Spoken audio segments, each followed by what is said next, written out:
Lembaga Pendidikan Kader Dakwah Islamiyah dan Laboratorium Al-Quran.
Sahabat kreator DJ, apa kabar semua yang ada di seluruh Indonesia, di seluruh negeri, dan di seluruh pelosok Indonesia.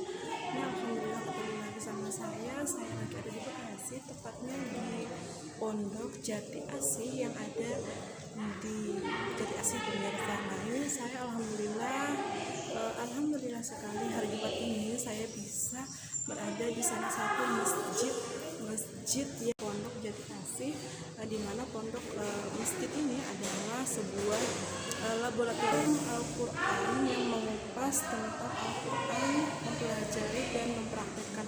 Nah teman-teman bisa melihat di belakang saya ini adalah Masjid Ainul Yakin, tepatnya berada di Pondok Jati Asih. Nah teman-teman, nanti kita akan mewawancara oleh salah satu ustadz yang di sini, maksud saya ustadz yang ada di Ainul Yakin ini, untuk kita bertanya tentang gimana sejarah Masjid Ainul Yakin ini bisa berdiri ya. Bismillahirrahmanirrahim. Assalamualaikum warahmatullahi wabarakatuh. Hadirin jamaah dan kaum muslimin muslimat yang dimuliakan Allah. Di sini kami sedikit menjelaskan profil tentang masjid, yakni Masjid Ainul Yakin. Masjid ini didirikan dengan misi sebagai lembaga dakwah, Lembaga Pendidikan Kader Dakwah Islamiyah dan Laboratorium Al-Quran, bernama Yayasan Masjid Ainul Yakin, didirikan oleh Bapak Kiai Haji Raden Ahmad Zailani yang berasal dari Palembang.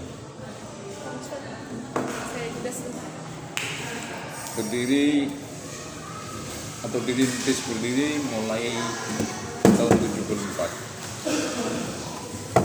Disinilah Pak Kiai mencetak para kader-kader dakwah Islam yang berasal dari mana saja, dari seluruh Indonesia, ya, dengan kekuatan doa dari Allah, di mana sejak pertama kali masjid ini didirikan, alhamdulillah, dengan mengoptimalkan dan memberdayakan zakat infak dari jamaah atau siapapun yang hadir. Jadi sejak berdiri sampai sekarang ini, jika Bapak Ibu sekarang berkunjung ke masjid ini, tidak ada kota amal, tidak tersedia kota amal seperti dalam masjid-masjid yang lain, apalagi ada kota amal berjalan ketika kita sedang sholat Jumat. Ini sebenarnya kan bisa menjadi pembatal sholat Jumat itu fakullah.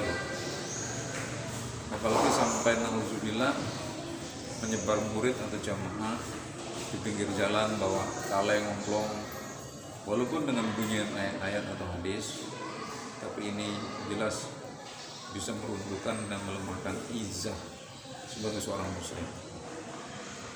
Dan melalui keteguhan di sinilah salah satu misi dari Bagja itu ingin menunjukkan bahwa Islam kita ini muslim bisa teguh dan kuat dengan istiqomah menjalankan atau menunaikan zakat dan infak.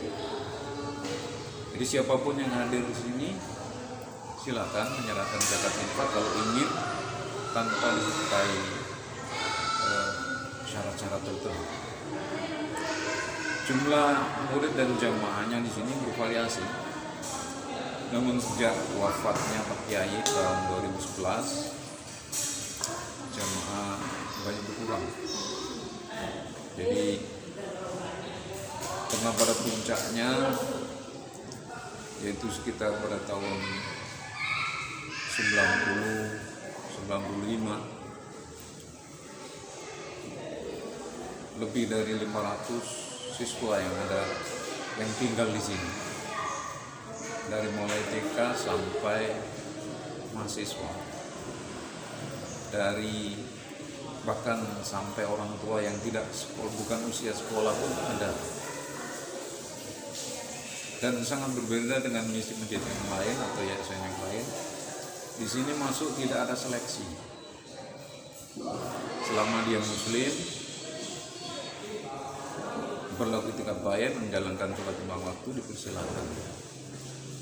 Tentu dengan syarat-syarat bahwa secara administrasi negara harus bawa KTP, harus bawa surat bersih dari polisi, bahkan keterangan surat jalan dari kelurahan dan sebagainya, untuk memenuhi syarat sertifikasi. Dan dari sekian banyak murid ini, maka alhamdulillah tidak dipungut biaya rupiah pun. Berapa tahun pun tinggal di sini, bahkan ada yang sejak lahir sampai nikah itu ada, dibiayai dan tidak serupiah pun diminta. Dari mana dana itu? Disinilah selain kekuatan doa juga kita benar-benar diketuk kesadaran bahwa Islam kita ini bisa kuat dengan zakat infak yang istiqomah. Jadi kalau pertama kali didirikan sampai sekarang ini, secara material masjid ini sudah hampir 5 miliar harga.